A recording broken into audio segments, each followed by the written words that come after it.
ہاں بھائی، ہوگی ساری تیاری مکمل؟ ہبا اور سارا بیگم کو سامان پیک کرتا دیکھ کر افندی صاحب نے پوچھا۔ جی بس ہو ہی گئی، باقی ساری چیزیں تو پیک کر لی، بس کپڑے وغیرہ رہ گئے ہیں۔ ان کی بات سنتے ہی سارا بیگم نے انہیں آگاہ کیا تو وہ بولے، اچھا ٹھیک ہے، بس جو جو ضرورت کی چیزیں ہیں بس وہی پیک کریے گا، اور باقی ساری چیزیں وہاں گھر میں موجود ہوں گی۔ انہیں ایک کے بعد ایک کارٹن تیار کرتا دیکھ کر افندی صاحب نے کہا، جی ابو بس ضرورت کی چیزیں ہی لی ہیں، آپ پریشان مت ہوں۔ ایک آخری کارٹن کو بند کرتے ہوئے ٹیپ لگا کر ہبا نے انہیں تسلی دی۔ ہاں بیٹا بس خیال رکھنا، ورنہ تمہیں تو اپنی امی کا پتہ ہے نا، ان کا بس چلے تو پورا گھر اٹھا کر امریکہ شفٹ کر لیں۔ بات کو مذاق میں ڈالتے ہوئے انہوں نے اپنا خدشہ ظاہر کیا۔ اچھا اب میں اتنی بھی پاگل نہیں جو پورا گھر اٹھا کر امریکہ شفٹ کر لوں، بس ضرورت کی کچھ چیزیں رکھی ہیں، وہ بھی اگر آپ ہمیں ادھر سے دلا دیں گے تو ہم یہی رہنے دیتے ہیں۔ ان کی بات پر تھوڑا غصہ چڑھاتے ہوئے سارا بیگم نے اپنی کمر پر ہاتھ رکھتے ہوئے لاپرواہی سے کہا، نہیں اب اتنی بھی بات نہیں، ضرورت کی چیزیں تو ساتھ لے کر ہی جائیں گے نا۔ بات بدلتے ہوئے فندی صاحب نے سوالی نگاہوں سے ہبا کو دیکھا، جس نے بس ان کی نوک جھونکوں پر مسکرا کر کہا، ویسے ابو آپ بھی ہمارے ساتھ چلتے تو کتنا اچھا ہوتا نا۔ بات لڑائی تک پہنچتی دیکھ کر ہبا نے سارا بیگم کے کچھ کہنے سے پہلے ہی افسردگی کا اظہار کرتے ہوئے کہا، ہاں بیٹا میں چاہتا تو یہی تھا، مگر بزنس سمیٹنے میں مجھے ٹائم لگے گا، اور تم لوگوں کا اتنی دیر یہاں رہنا مناسب نہیں۔ احتشام کی بچوں کو حاصل کرنے کی رگ ایک بار پھر سے بھڑک رہی ہے، اس لیے میں چاہتا ہوں کہ جتنا جلدی ممکن ہو سکتا ہے تم لوگ یہاں سے شفٹ ہو جاؤ۔ افندی صاحب نے دبے الفاظ میں اتنی جلدی یہ فیصلہ لینے کی وجہ ان دونوں کو بتائی۔ کیا مطلب؟ احتشام تو بچوں کا ہبا کے حوالے کر چکا ہے نا؟ میرا مطلب اس نے قانونی طور پر بچوں کے تمام حقوق ہبا کے نام لکھ دیے تھے۔ افندی صاحب کی زبانی احتشام کا نام سنتے ہی سارا بیگم نے ایک دم سے حیران ہوتے ہوئے سوال کیا۔ ہاں سارا، قانونی طور پر تو سب کچھ سارے حق ہبا کے نام پر ہے، پر پھر بھی مجھے ڈر ہے کہ وہ حق شکنی ظاہر نہ کر دے، اس لیے بس تم لوگ میری فکر چھوڑو اور اپنی تیاری مکمل کرو، تاکہ میں ایک دو دن میں تم لوگوں کی سیٹس کنفرم کروا کر اس فکر سے آزادی پا سکوں۔ ان کے سامنے اپنی پریشانی بیان کرتے افندی صاحب نے احتشام کے آفس آ کر انہیں دھمکیاں دینے والی بات کو فوراً گول کیا تھا۔ لیکن پھر بھی آپ ہمارے ساتھ چلتے تو اچھا تھا نا، ایسے تو وہاں جا کر بھی ہمیں آپ کی فکر لگی رہے گی۔ سارا بیگم نے ساری بات سننے کے بعد ایک بار پھر سے کہا تو وہ بولے، میری فکر مت کرو سارا، میں یہاں سے سارے کام ختم کر کے آ جاؤں گا، اور ہاں ہبا بیٹے تم بچوں کے اور اپنے پاسپورٹ مجھے لا دو، میں نے صبح تم لوگوں کی سیٹس کنفرم کروانی ہے۔ انہیں جواب دیتے ہوئے افندی صاحب نے ہبا کی طرف مڑ کر کہا، جو ان کی باتیں سن کر کسی گہری سوچ میں گم ہو گئی تھی، جی جی ٹھیک ابو، ابھی لاتی ہوں۔ اپنے نام کی پکار پر ہوش میں آتے اس نے سر ہلایا اور کمرے سے پاسپورٹ اور دوسری کاغذات وغیرہ لینے چلی گئی تاکہ انہیں افندی صاحب کے حوالے کر سکے۔ سبحان کی طبیعت کچھ دیر میں سنبھلی تو ڈاکٹر نے میڈیسن کے ساتھ کچھ ضروری احتیاطیں بتاتے انہیں اسے ڈسچارج کر دیا۔ لاؤ بیٹا مجھے پکڑاؤ اسے۔ احسان صاحب نے ہنا کے آگے ہاتھ پھیلاتے ہوئے سبحان کو اس سے لینا چاہا۔ نہیں ماموں، میں پکڑ لوں گی، اور اب میں آپ کے ساتھ نہیں جا رہی۔ سبحان کو انہیں پکڑنے سے انکار کرتے ہوئے ہنا نے وجہ بتائی۔ کیا مطلب؟ میرے ساتھ نہیں جاؤ گی تو پھر کہاں جاؤ گی تم؟ اس کے انکار کو اس کی ناراضگی سمجھتے ہوئے احسان صاحب نے فکر مندی سے پوچھا، ماموں بھابھی میرے ساتھ گھر جائیں گی، آپ پریشان مت ہوں۔ زارو نے آ کر احسان صاحب کی بات سنتے انہیں بتایا تو وہ بولے، اچھا ٹھیک ہے، جاؤ تم لوگ۔ پھر زارون ہنا اور سبحان کو لے کر گھر پہنچا تو اس وقت سب لوگ میز پر کھانا کھانے میں مصروف تھے۔ آپی یہ کیا ہوا؟ سب سے پہلے ہما کی نظر ان دونوں پر پڑی تو وہ زیر لب بڑبڑاتے ہوئے جلدی سے اٹھ کر ان کے قریب آئی۔ آپی یہ سبحان کو کیا ہوا اور یہ چوٹ کیسے لگی؟ ہنا کے ہاتھوں میں موجود سبحان پر نظر پڑتے ہی ہما نے حیرت کے ساتھ اس کے سر پر بندی پٹی کو دیکھا تو اس کی آواز پر سب لوگ ان کی طرف مڑ گئے۔ سبحان، کیا کیا ہے تم نے میرے بیٹے کے ساتھ؟ سبحان کے نام پر جنید، جس کی پشت ہنا کی طرف تھی، جلدی سے تڑپ کر اپنی کرسی سے اٹھا۔ یہ اسے چوٹ کیسے لگی؟ ہاں؟ سبحان کو اس کی گود سے لیتے ہوئے جنید نے اس کے سر پر پٹی بندی دیکھ کر چیختے ہوئے سوال کیا، بھائی پلیز حوصلہ رکھیں، کچھ نہیں ہوا، بس معمولی سی چوٹ ہے۔ کیا کہا تم نے سارون؟ معمولی سی چوٹ؟ تم نے شرٹ دیکھی اس کی کیسے خون سے بھری ہوئی ہے؟ زارون کے جھوٹ پر طنز کرتے ہوئے جنید نے ایک غصے والی نظر ہنا پر ڈالی جو خاموشی سے سر جھکائے کھڑی تھی۔ جنید پلیز تسلی رکھو، بچوں کو چوٹیں لگ جاتی ہیں، دیکھو سبحان ٹھیک تو ہے نا؟ اسے آپے سے باہر ہوتا دیکھ کر احمد صاحب نے آگے بڑھ کر اسے روکا تھا۔ کیسے لگ جاتی ہیں چوٹیں؟ آج تک ہمارے گھر میں تو کسی بچے کو اتنی بڑی چوٹ نہیں لگی، اور میں سب جانتا ہوں کہ یہ سارا اس عورت کی لاپرواہیوں کا نتیجہ ہے، جو ہر وقت دماغ کو دوسروں کو نیچا دکھانے کے منصوبے بنانے میں استعمال کرتی ہے۔ اسے بھلا کہاں اپنے بیٹے کو سنبھالنے کا ہوش ہوگا؟ ہنا کے سر جھکے ہوئے سر کو دیکھ کر جنید، جو پہلے اس سے خفا تھا، اب سبحان کی حالت دیکھ کر مزید تپتے ہوئے کہنے لگا، بھائی پلیز، اس میں بھابھی کا کوئی قصور نہیں، سبحان علیزے کی غلطی کی وجہ سے گرا ہے۔ ہنا کی سائڈ لیتے ہوئے زارون نے جنید کو سمجھانے کی کوشش کی، جو ایک سخت نگاہ اس پر ڈالتے ہوئے سبحان کو ساتھ لیے اپنے کمرے میں چلا گیا۔ پلیز آپی، آپ اپنا دل خراب مت کریں۔ جنید کی جاتے ہی ہنا، جو تب سے ضبط کی کھڑی تھی اور سب کو حیران کر رہی تھی، ایک دم سے ہاتھوں میں چہرہ چھپا کر رونے لگی۔ پانی پلائیں بھابھی کو اور بیٹھنے دیں ان کو۔ سب کی زبانوں کو ہنا کی اچانک آمد سے تالے پڑتے دیکھ کر زارون نے ہما سے کہا، جو سر ہلا کر ہنا کو اپنے ساتھ اپنے کمرے میں لے گئی تھی۔ زارون، یہ کیا ہو رہا ہے؟ سبحان کو چوٹ کیسے لگی؟ اور یہ ہنا بھابھی تمہارے ساتھ کیوں آئی ہیں؟ میرا مطلب، کیا تم انہیں لے کر آئے ہو؟ ماہم، جو تب سے زارون کا ہنا کے ساتھ اتنا ہمدردی والا نرم رویہ دیکھ کر حیران اور پریشان سی کھڑی تھی، ان دونوں کے کمرے میں جاتے ہی اس کے سامنے آ کر پوچھنے لگی، نہیں بھابھی خود آئی ہیں۔ کیا مطلب خود آئی ہیں؟ اور تم اسے کہاں ملے؟ نور تو بتا رہی تھی کہ تم ارہم کی طرف گئے تھے۔ اف، سانس تو لینے دیں، پھر بتاتا ہوں سب کچھ۔ نور کے ہاتھ سے پانی کا گلاس لیتے ہوئے زارون نے اسے بھی اپنے ساتھ والی چیئر پر بیٹھنے کا اشارہ کیا۔ ہاں، تم سانس لے لو، ہماری بے شک حیرت سے یہاں جان نکل جائے۔ اپنی چیئر پیچھے کر کے بیٹھتے ہوئے مزمل نے بھی بے چینی ظاہر کی۔ اف، توبہ ہے آپ سے، ایک تو آپ، یہ پورا گھر ہی جلد باز لوگوں کا ہے۔ پانی کے 2 گھونٹ لیتے زارون نے مزمل کی بات پر بیزاری سے کہا، ہاں تو اب ہم ایک دم سے اتنی بڑی تبدیلی پر وجہ جانے بغیر خاموش کیسے رہ سکتے ہیں؟ اس لیے پلیز زیادہ نخرے مت دکھاؤ، اور جو بھی بات ہے جلدی بولو۔ ہنا کے جنید کی اتنی باتیں سنانے کے بعد بھی چپ رہنے اور پھر اچانک سے رونے پر ماہم، جس کا دماغ کسی بڑی گہری وجہ کی طرف اشارہ کر رہا تھا، اس نے بے چینی دکھاتے ہوئے زارون کے ہاتھ سے پانی کا گلاس پکڑ کر ٹیبل پر رکھا۔ اچھا، مطلب کہ آپ لوگ میرا پیچھا نہیں چھوڑیں گے، ہاں؟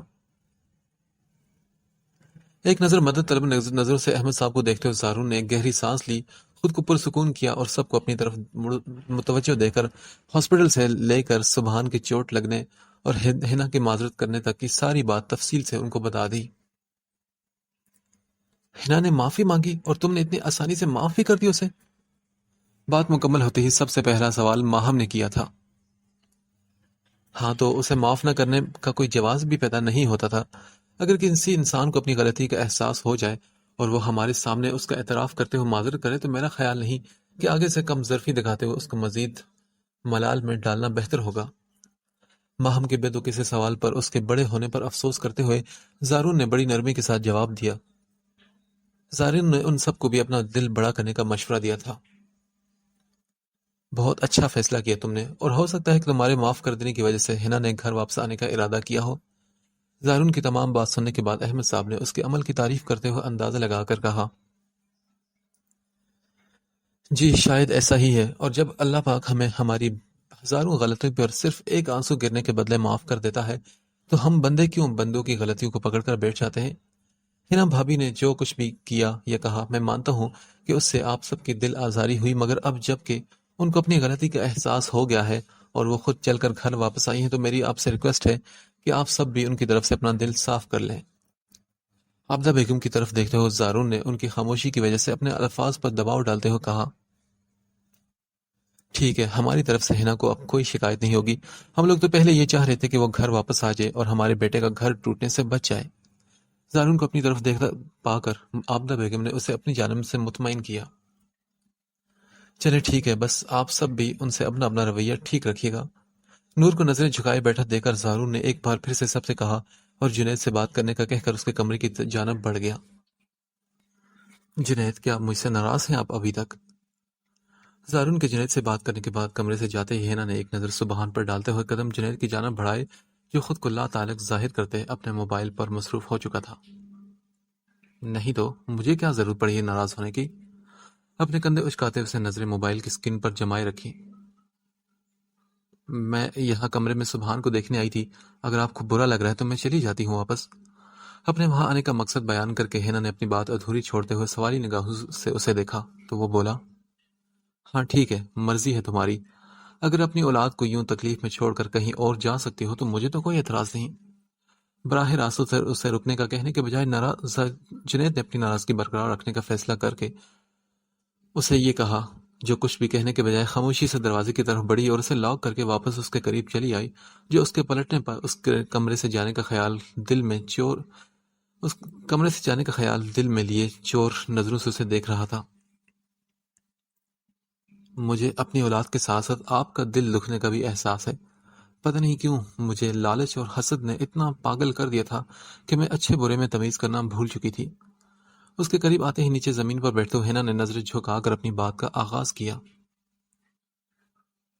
دولت کی ہوس میں رشتوں کا تقدس فراموش کیے میں ان دنیاوی چیزوں کی خوشی اور سکون کو باعث سمجھنے لگی تھی، تبھی میں نے سب کے ساتھ بدتمیزی کی اور سب کا دل دکھایا۔ میں بہت بری ہوں جنید، میں نے زارون کی بیماری پر اس کی تکلیف محسوس کرنے کے بجائے اسے بڑھا چڑھا کے سب کے سامنے بیان کیا۔ میں نے علم سے آراستہ ہونے کے باوجود بھی جہالت دکھائی تو اللہ پاک نے مجھے سزا دینے کے بجائے میری ممتا کو ہلکا سا جھٹکا دے کر مجھے ہوش دلایا کہ اگر میں کسی کی اولاد کا دل دکھا رہی ہوں تو وہ نعمت تو میرے پاس بھی موجود ہے، جسے میں نے 3 سال تک ترستے ہوئے اپنی گود میں پایا تھا اور جس کے بعد میری کوکھ ہمیشہ کے لیے ویران ہوگی۔ اللہ پاک نے مجھے آج سے 2 سال پہلے ہی پھر ماں بننے کے حق سے محروم کر دیا تھا، اور مجھ نہ سمجھ کو دیکھیں کہ خود میں اتنی بڑی کمی ہونے کے باوجود بھی میں دوسروں پر انگلیاں اٹھا رہی تھی۔ تواتر سے بہتے آنسو پر بند باندھنے کے بجائے ہنا نے لڑکھڑاتے ہوئے لہجے میں اپنی بات مکمل کی۔ دیکھو، اس وقت جو کچھ بھی ہوا اس میں اللہ پاک کی کوئی مصلحت تھی۔ میں نے آج تک تمہیں کبھی یہ احساس ہونے دیا کہ تم مجھے مزید وارث نہیں دے سکتی؟ اس کے صبر کا مزید امتحان لینے کے بجائے جنید نے نرمی سے اس کا ہاتھ تھام کر اس کی آنکھوں میں دیکھ کر کہا، ہاں جنید، آپ نے احساس نہیں ہونے دیا، تبھی تو میں آج اس مقام پر کھڑی ہوں کہ سب میری وجہ سے تکلیف میں ہیں۔ اگر آپ مجھے احساس دلاتے تو ہر وقت میری جیسی عورت کو لان تن کرتے تو ہو سکتا ہے کہ میں آج اپنی زبان کے تیر آپ کے گھر والوں پر نہ برساتی۔ اپنے دوسرے ہاتھ سے اس کا ہاتھ تھامتے ہوئے ہنا نے کانپتی ہوئی آواز میں اپنا جرم قبول کیا تھا۔ اچھا ٹھیک ہے، جو ہونا تھا ہو چکا، اب تم ان باتوں کو چھوڑو اور سبحان کی فکر کرو۔ ہاتھ سے اس کا چہرہ صاف کرتے ہوئے جنید نے اسے مزید شرمندہ کیے بغیر نرمی سے کہا تو وہ بولی، میں سب سے معافی مانگ لوں گی جنید، امی ابو سے اور نور سے بھی، بس آپ مجھے ایک بار معاف کر دیں کیونکہ میں دوبارہ ایسی غلطی کبھی دہراؤں گی نہیں۔ اس کے چہرے پر ہاتھ ٹکاتے ہوئے ہنا نے معذرت کی تو جنید نے اس کے بدلے ہوئے روپ کو دیکھ کر اللہ کا شکر ادا کیا کہ جس نے ایک چھوٹی سی ٹھوکر سے ہنا کو اتنا بڑا سبق دیا تھا۔ اچھا کر دیے معاف، اب بس کرو اور بند کرو یہ رونا دھونا اور اٹھ کے منہ ہاتھ دھو، میں جب تک تمہارے لیے کچھ کھانے کو لاتا ہوں۔ اس کا چہرہ دونوں ہاتھوں میں بھرتے ہوئے جنید نے نرمی کے ساتھ اس کی پیشانی پر بوسہ دیا تو ہنا نے سر ہلا کر اٹھ کر واش روم کا رخ کیا۔ بچوں کو سلانے کے بعد ہبہ نے اپنے کچھ ضروری کاغذات ڈھونڈنے کے لیے الماری کھولی۔ اف، ایک تو ان کاغذات کا بھی انبار لگا ہوا ہے، ضرورت کی کوئی چیز ڈھونڈنے لگ جاؤ تو گھنٹوں گزر جائیں گے۔ منہ میں بڑبڑاتے ہوئے بیزاری سے مختلف پیپرز کو دیکھ دیکھ کر سائڈ پر رکھتے ہوئے اس کی نظر اپنی پرانی ڈائری پر پڑی۔ ارے یہ لو، یہ یہاں پڑی ہے اور میں اسے اپنی کتابوں میں ڈھونڈ رہی تھی۔ ڈائری اٹھا کر اس نے خود کلامی کرتے اسے کھولا جس میں آج سے چند برس پہلے کی کچھ یادیں قید تھی۔ کتنے خوبصورت لمحے تھے نا جب تم میرے ساتھ تھے۔ کچھ پنے پلٹتے ہوئے ہبہ نے دھڑکتے ہوئے دل کے ساتھ ڈائری میں موجود تصویر کو اٹھا کر سیدھا کیا۔ میں بہت بدقسمت ہوں زارون کہ جس نے تمہاری محبت کو یوں انتہا پر لا کر اپنی ماں کی انا کی نظر کرتے ہوئے تمہیں تڑپنے کے لیے چھوڑ دیا، اور گزرے سالوں میں ایک بار بھی تو پلٹ کر نہیں پوچھا کہ تم کیسے ہو۔ میری بے وفائی نے تمہیں زندہ بھی رکھا ہے یا مار دیا ہے؟ تصویر پر ہاتھ پھیرتے ہوئے آنسو بے اختیار ہو کر اس کی آنکھوں سے نکلے۔ اور دیکھو زارون، میں نے تمہیں تڑپایا تھا نا تو آج سکون میں بھی نہیں۔ جس شخص کی خاطر میں نے تمہیں چھوڑا اس نے ایک ہی ٹھوکر میں مجھے اپنی زندگی سے نکال پھینکا۔ میں جانتی ہوں کہ تم نے مجھے بد دعا نہیں دی، پر مجھے پھر بھی تمہاری آہ لگ گئی۔ مجھے تمہارا دل توڑنے کی سزا 2 بچوں کے بوجھ کے ساتھ طلاق کے دھبے کی صورت میں دی گئی ہے۔ زارون کی تصویر کو غور سے دیکھتے ہوئے ہبہ نے چہرے پر تلخ مسکراہٹ سجا کر اپنے جرم کا اعتراف کیا۔ اور جانتے ہو زارون، طلاق دینے میں احتشام کی کوئی غلطی نہیں، قصور میرا تھا جو نکاح کے پاکیزہ رشتے میں بن کر بھی میں تمہیں اپنے دل سے نکال نہ پائی۔ میں نے اس رشتے کو نبھایا ضرور تھا مگر سچے دل کے ساتھ نہیں۔ اور جانتے ہو نا کہ جو رشتے ایمانداری اور وفاداری کے ساتھ نہ نبھائے جائیں وہ زیادہ دیر تک قائم بھی نہیں رہتے۔ ایک گہری سانس لیتے اس نے اپنی ادھوری بات کو مکمل کیا اور کہا، پتہ نہیں اب تم کیسے ہو سکتا ہے کہ تم بدل گئے ہو اور اس تصویر سے بھی بڑھ کر خوبصورت ہو چکے ہوگے۔ اپنی نم آنکھوں سے مسکراتے ہوئے اس نے ایک بار پھر سے زارون کے چہرے پر غور کیا تھا۔ یہ ہو سکتا ہے کہ شاید میری طرح بھی تم بھی زندگی میں آگے بڑھ گئے ہو، اور یہ بھی ہو سکتا ہے کہ تم نے میری جگہ کسی اور کو دے دی ہو، پر پھر بھی صرف ایک بار میں تم سے ملنا چاہتی ہوں، تمہیں آخری مرتبہ دیکھنا چاہتی ہوں، تم سے معافی مانگنا چاہتی ہوں تاکہ پوری زندگی یہ دکھ میرے دل میں نہ رہے کہ میں نے کسی کی دل آزاری کی ہے۔ ہاں بس ایک بار میرا دل، میری آنکھیں تمہیں دیکھنا چاہتی ہیں، ایک آخری بار میں تمہارا عکس اپنے اندر بسانا چاہتی ہوں تاکہ پوری زندگی آسانی سے گزار سکوں۔ اپنے دل میں چھپی خواہش کو زبان تک لاتے ہوئے ہبا نے اس کی تصویر کو واپس ڈائری میں رکھا اور اپنا موبائل اٹھا کر زارون کو میسج کرنے لگی۔ نہیں، میں ایسا نہیں کر سکتی۔ میسج ٹائپ کرنے کے بعد اسے سینڈ کرنے سے پہلے ہبا نے ایک بار پھر سے اپنے فیصلے پر نظر ثانی کی تو کسی خوف کے تحت اس نے اپنے لکھے تمام الفاظ مٹا دیے اور موبائل واپس رکھ کر اٹھ زمین پر پڑے کاغذات کو سمیٹنے لگی۔ ہبا بیٹے، یہ لو اپنے ٹکٹ اور پاسپورٹ سنبھال لو۔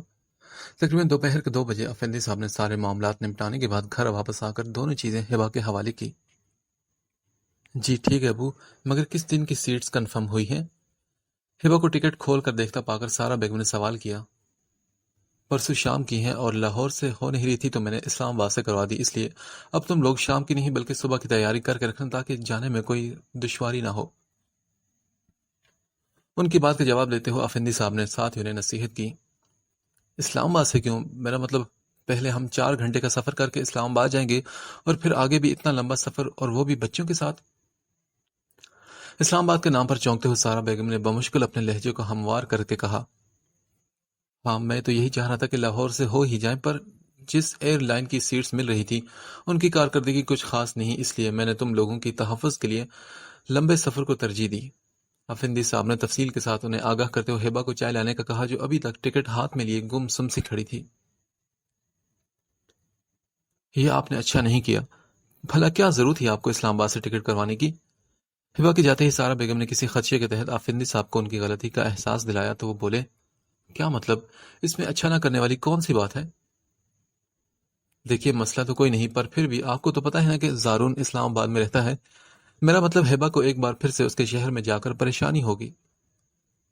اوف سارا بیگم، ہبا 5 سال پہلے والی ایک عام لڑکی نہیں، وہ بڑی ہو چکی ہے اور 2 بچوں کی ماں ہے اور اپنے اچھے اور برے عمل کے بارے میں ہم سے بہتر جانتی اور سمجھتی ہے، اس لیے پلیز آپ ایسی فکریں پال کر خود کو کسی نئی بدگمانی میں گرفتار مت کریں۔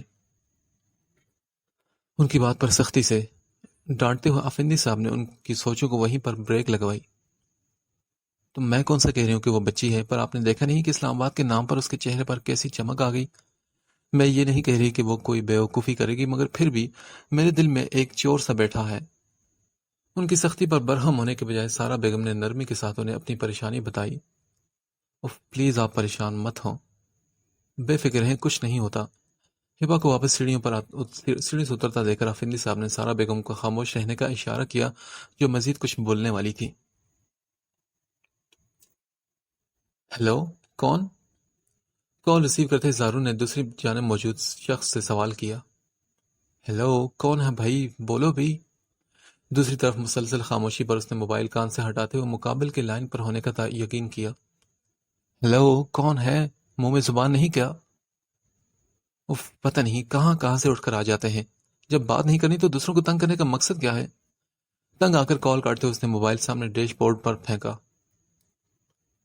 ہاں تو میرے بھائی، جو نمبر پہچان میں نہیں آتا اسے کال ریسیو نہیں کیا کرو نا۔ اس کی بات سن کر معاذ نے اسے مشورہ دیا۔ اتنی سمجھ مجھ میں بھی ہے، پر میں بھی انجان نمبر سے کال اس لیے ریسیو کر لیتا ہوں کہ ہو سکتا ہے کوئی اپنا مصیبت میں ہو۔ اس کے مشورے پر عقل مندی کے ساتھ زارون نے اپنے کال ریسیو کرنے کا مقصد بتایا۔ اچھا ٹھیک ہے، بس زیادہ باتیں مت کرو اور گاڑی کی سپیڈ تھوڑی تیز کر لو، ہمیں پہلے ہی کافی دیر ہو چکی ہے۔ موبائل پر 5:30 بجتے دیکھ کر معاذ نے اسے باتوں کے بجائے ڈرائیونگ پر دھیان دینے کا کہا تو زارون نے اس کے غصے پر مسکراتے ہوئے گاڑی کی سپیڈ بڑھا دی۔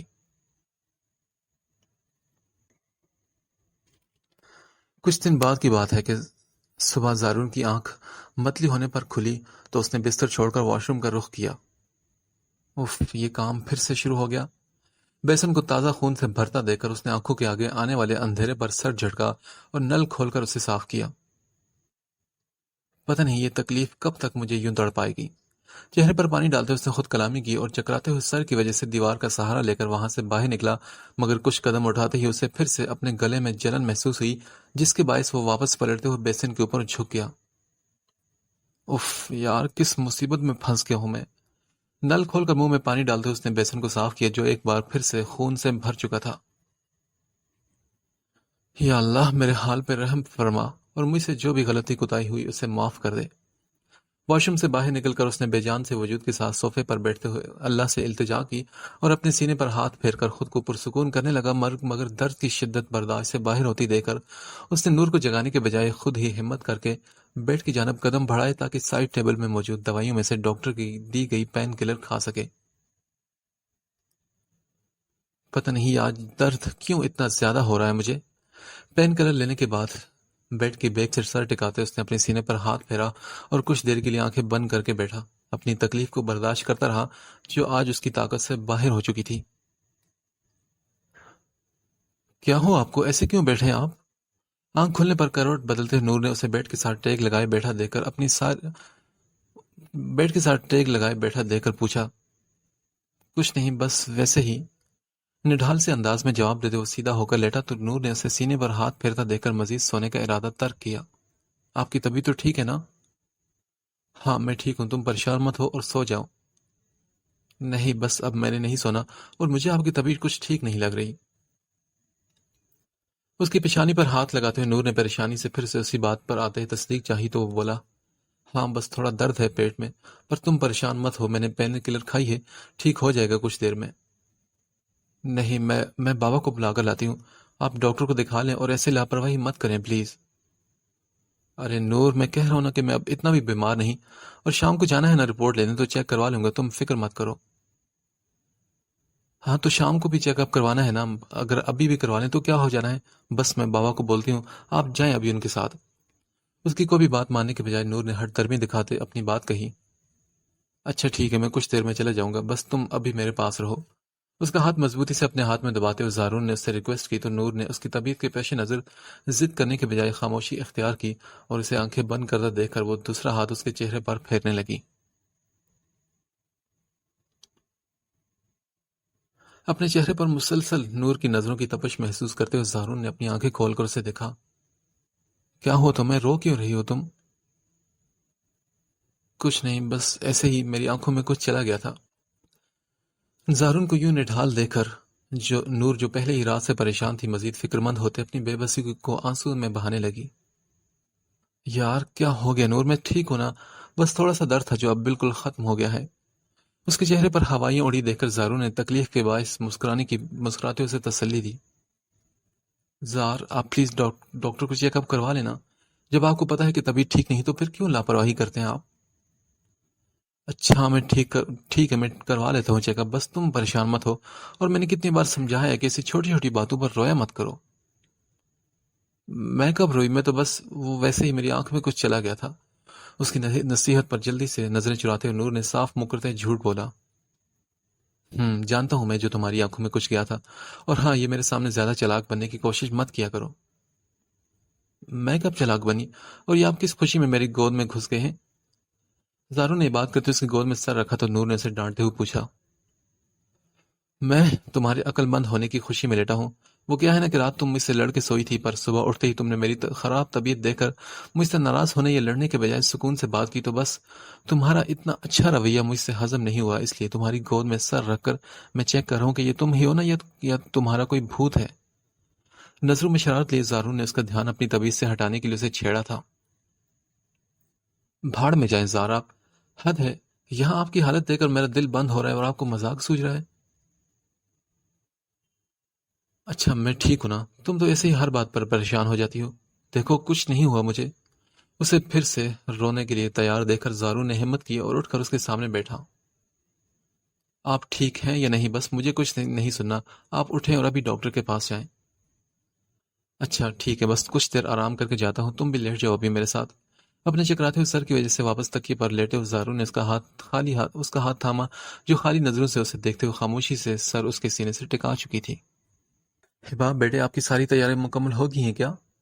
افندی صاحب نے لاؤنج میں رکھے ڈبوں پر ایک نظر ڈالتے ہوئے سوال کیا تو وہ بولی، جی ابو، میری ساری تیاری مکمل ہے۔ آپ بتائیں کہ ہمیں آج شام کو نکلنا ہے یا صبح میں؟ بیٹا شام کو نکلیں گے کیونکہ فلائٹ صبح 7 بجے کی ہے، تو اس حساب سے صبح جانا مناسب نہیں ہوگا۔ اچھا صحیح، لیکن کیا آپ بھی ہمارے ساتھ جائیں گے؟ میرا مطلب اسلام آباد میں۔ اپنا چائے کا کپ اٹھا کر ان کے قریب بھی دوسرے صوفے پر بیٹھتے اس نے پوچھا۔ ہاں ارادہ تو میرا یہی ہے، پر کل 10 بجے میری ایک ضروری میٹنگ ہے، اگر وہ کنفرم ہوگی تو پھر میرا جانا مشکل ہو جائے گا۔ اپنی مصروفیت کے بارے میں بتاتے ہوئے افندی صاحب نے خدشے کا اظہار کیا۔ اچھا ٹھیک ہے ابو، آپ پریشان مت ہو، اگر آپ کی میٹنگ ہوئی تو ہم خود ہی ڈرائیور کے ساتھ چلے جائیں گے۔ انہیں فکر مند دیکھ کر ہبا نے تسلی دی اور سارا بیگم کی طرف مڑی جو کمرے سے نکلتے ان کے قریب آ چکی تھی۔ یہ بچے کہاں ہیں؟ صبح سے نظر نہیں آ رہے۔ ہبا نے کپ میں چائے نکالتے ہوئے ان کی جانب بڑھائی تو انہوں نے گھر میں خاموشی محسوس کر کے پوچھا۔ وہ دراصل رات کو کافی دیر تک کھیلتے رہے، تقریباً 1 بجے سوئے تھے، تو بس اسی لیے اب تک نیند پوری کر رہے ہیں۔ سارا بیگم کی بات کا جواب دیتے ہوئے ہبا نے گھڑی کی طرف دیکھا جہاں 11 بج چکے تھے۔ اچھی بات ہے، اپنی نیند پوری کر لیں گے تو رستے میں زیادہ تنگ نہیں کریں گے۔ اور کیا تم نے اپنے ڈاکومنٹس وغیرہ رکھ لیے تھے؟ جی امی، ان کا تو مجھے یاد ہی نہیں رہا، میں بس ابھی رکھ لیتی ہوں۔ اس نے جواب دیتے ہوئے جلدی سے اپنی چائے ختم کی اور اٹھ کر اپنے کمرے کی جانب بڑھی تاکہ اپنے اور بچوں کے ضروری کاغذات وغیرہ بیگ میں رکھ سکے۔ اگلے دن دوپہر 3 بجے کے قریب زارون کی آنکھ کھلی تو اس نے اپنے بھاری ہوتے سر کو بمشکل اٹھاتے ہوئے نور کی تلاش میں کمرے میں نظر دوڑائی۔ اف، اتنا ٹائم ہو گیا مجھے، اور اس چڑیل نے مجھے آج اٹھایا ہی نہیں۔ گھڑی پر نظر پڑتے ہی سستی کے باوجود بھی اٹھ کر بیٹھتے ہوئے زارون نے اپنی کمر بیڈ کے ساتھ لگائی۔ آج تو میں بالکل نشیوں کی طرح سوئے ہوں، نہ خود کا ہوش تھا اور نہ ہی کسی اور کی فکر۔ خود سے بات کرتے ہوئے اس کی نظر اپنے موبائل پر پڑی جو رات سے بند تھا۔ اوف، یہ بھی کوئی ڈھیٹ قسم کا انسان ہے۔ اسکرین پر میسیجز کی تعداد 50 کے قریب دیکھ کر اس نے زیر لب خود کلامی کی اور میسج کھول کر پڑھنے لگا۔ زارون پلیز میری کال ریسیو کرو۔ پہلے میسج پر اپنا نام دیکھ کر وہ تھوڑا حیران ہوا، تبھی باقی میسیجز کو ویسے ہی ڈیلیٹ کرنے کے بجائے انہیں پڑھنے لگا۔ زارون، میں ہبا ہوں اور میں تم سے ملنا چاہتی ہوں۔ 10-12 میسیجز دیکھنے کے بعد ہبا کے نام پر رکتے ہوئے سیدھا ہو کر بیٹھا۔ اس نے لکھا تھا، زارون، میں ہمیشہ کے لیے امریکہ جا رہی ہوں، پر وہاں جانے سے پہلے میں یہ چاہتی ہوں کہ صرف ایک بار تو میں دیکھ لوں۔ کل صبح 7 بجے کی میری فلائٹ ہے اسلام آباد سے، اگر ممکن ہو تو پلیز تم ایئرپورٹ پر آ جانا۔ آخری میسج پڑھنے کے بعد زارون نے اتنے سال بعد اس کے میسیجز دیکھ کر اپنی اذیت سے جلتی آنکھوں کو بند کیا اور ساتھ ہی کئی سوالات اس کے دماغ کے پنوں پر ابھرے تھے۔ اتنے سال بعد کیا ضرورت پڑ گئی ہے اسے مجھ سے ملنے کی؟ آنکھیں کھولتے ہوئے ایک بار پھر سے سارے میسیجز کو پڑھتے ہوئے اس نے تلخی سے سوچا اور ایک گہری سانس لیتے ان کو ڈیلیٹ کیا۔ جس دن تم نے مجھے محبت کی انتہا پر چھوڑا اور کسی اور کا انتخاب کیا تھا نا، تو تم اسی دن سے میری زندگی سے ہمیشہ ہمیشہ کے لیے جا چکی تھی۔ تو اب تم شہر بدلو یا ملک، مجھے اس سے کوئی فرق نہیں پڑتا۔ موبائل کو واپس ٹیبل پر رکھتے ہوئے زارون نے اسے کوئی بھی جواب دینے کے بجائے خود کلامی کی اور اٹھ کر واش روم کی جانب بڑھا تاکہ فریش ہو کر نیچے جا سکے۔ واش روم سے وہ واپس آئے تو اس کا موبائل پھر بج رہا تھا۔ اس نے کال ریسیو کر کے کہا، ہیلو، کون؟ مگر دوسری طرف سے مسلسل خاموشی چھائی تھی۔ ہیلو، کون ہو؟ اگر کال کر لی تو اب بات بھی تو کر لو۔ وہ سمجھ گیا تھا کہ اسے ہبا کی کال آئی تھی، تبھی وہ بولا، دیکھو میں جانتا ہوں کہ تم ہبا ہو اور میں نے تمہارے میسیجز پڑھ لیے تھے، پر تمہاری ملاقات کی خواہش کو پورا کرنا اب میرے بس میں نہیں۔ اسے کے پکارنے پر بھی جب کسی نے کوئی بات نہ کی تو زارون نے خود ہی بات کا آغاز کیا۔ میں بھی تمہاری طرح زندگی میں بہت آگے بڑھ چکا ہوں اور اپنی زندگی میں شامل اس شخص کو دھوکہ دینا میرے لیے دنیا کا مشکل ترین کام ہے، اس لیے پلیز مجھے اس بات کے لیے مجبور مت کرو جس کا اختیار میں 1 سال پہلے ہی کسی اور کے نام کر چکا ہوں۔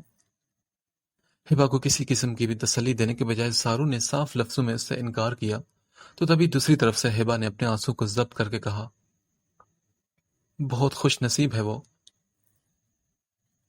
ہاں، بہت زیادہ خوش نصیب ہے، وہ جسے تم جیسا چاہنے والا اور محبت کرنے والا شخص ملا، مگر میں بہت بدقسمت ہوں کہ جس نے ایک لالچی اور بے حس انسان کو تم پر ترجیح دی۔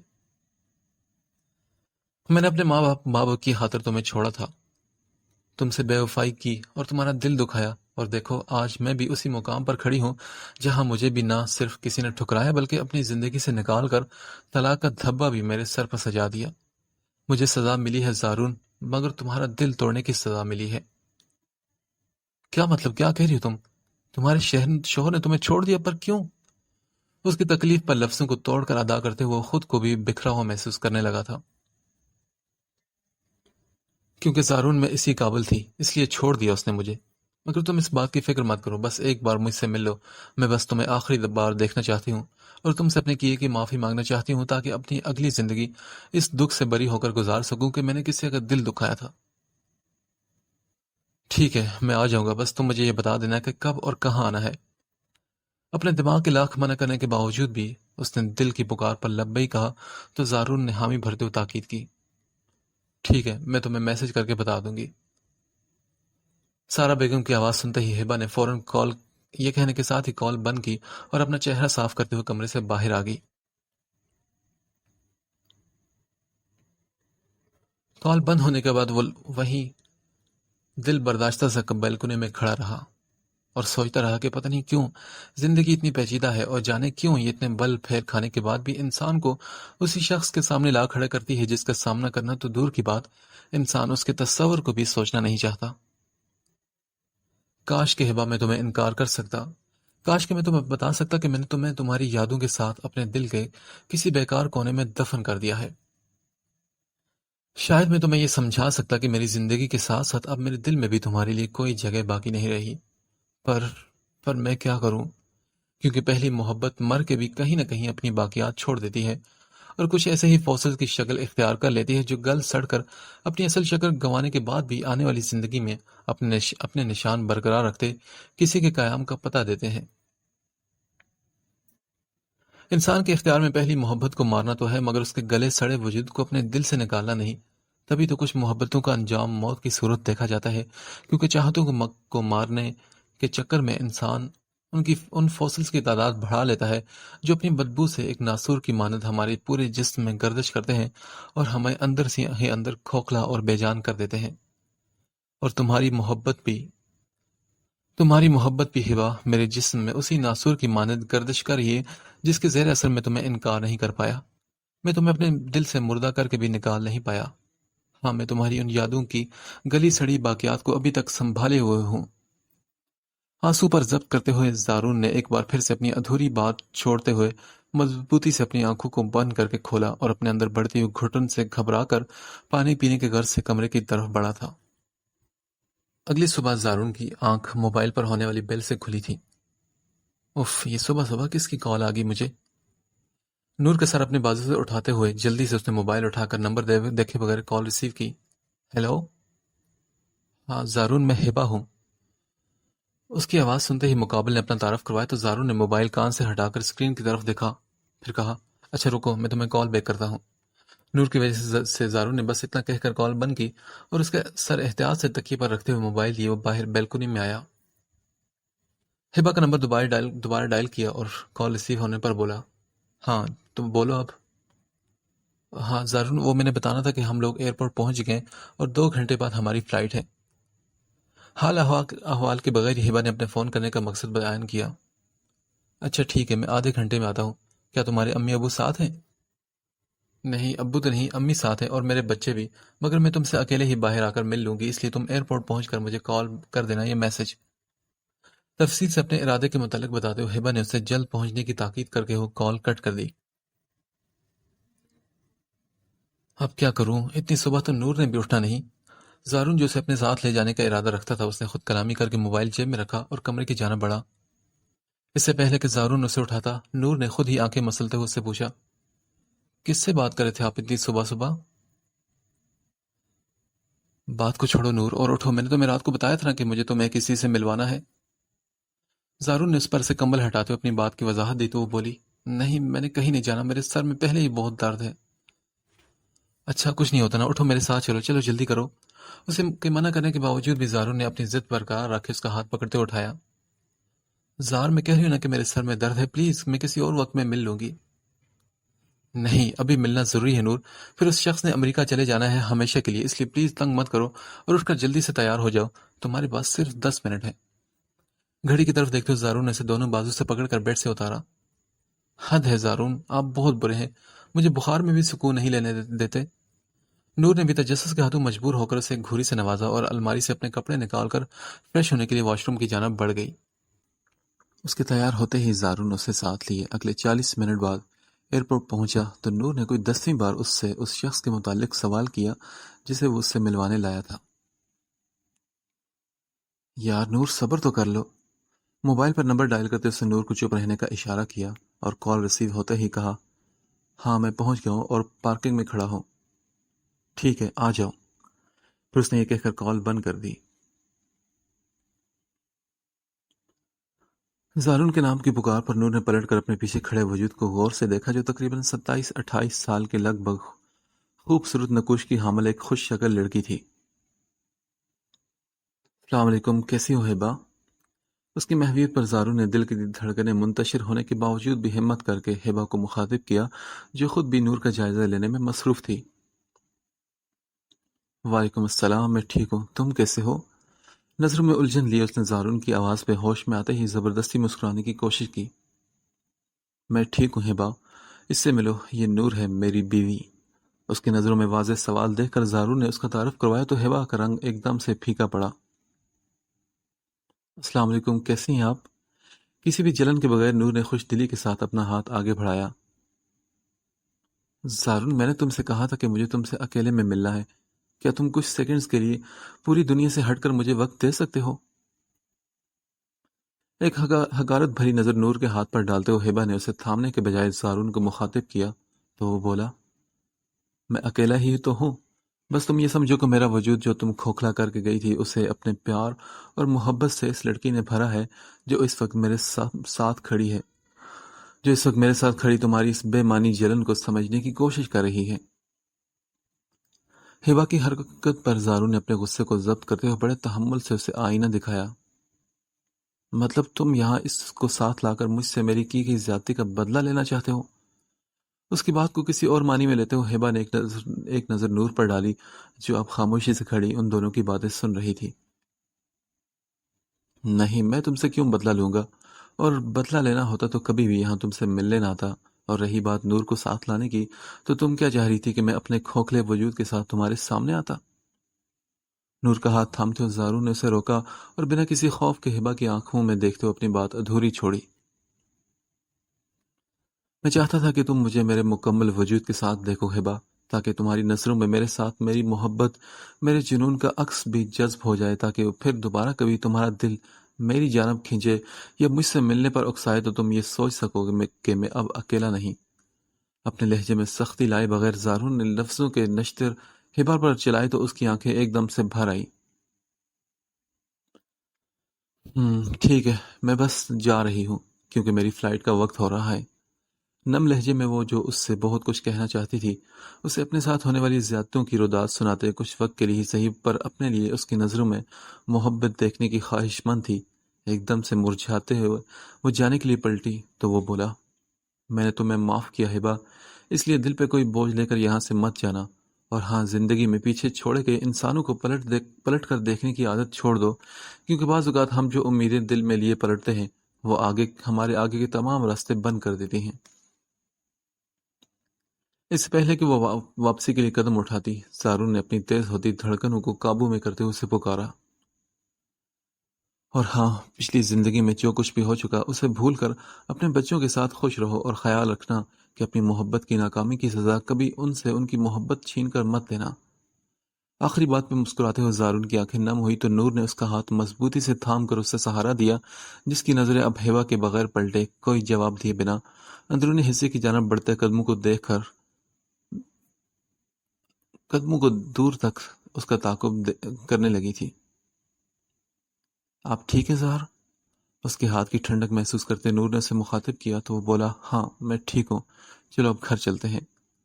اسے نظریں ملائے بغیر زارو نے مسکرانے کی کوشش کی اور گاڑی کا دروازہ کھولتے ہوئے ڈرائیونگ سیٹ سنبھالی تو نور نے بھی خاموشی کے ساتھ ایک نظر اس دروازے کو دیکھا جہاں سے کچھ سیکنڈ پہلے وہ لڑکی اندر گئی تھی، اور دوسری جانب سے آتے دروازہ کھول کر وہ زارون کے برابر میں بیٹھ گئی۔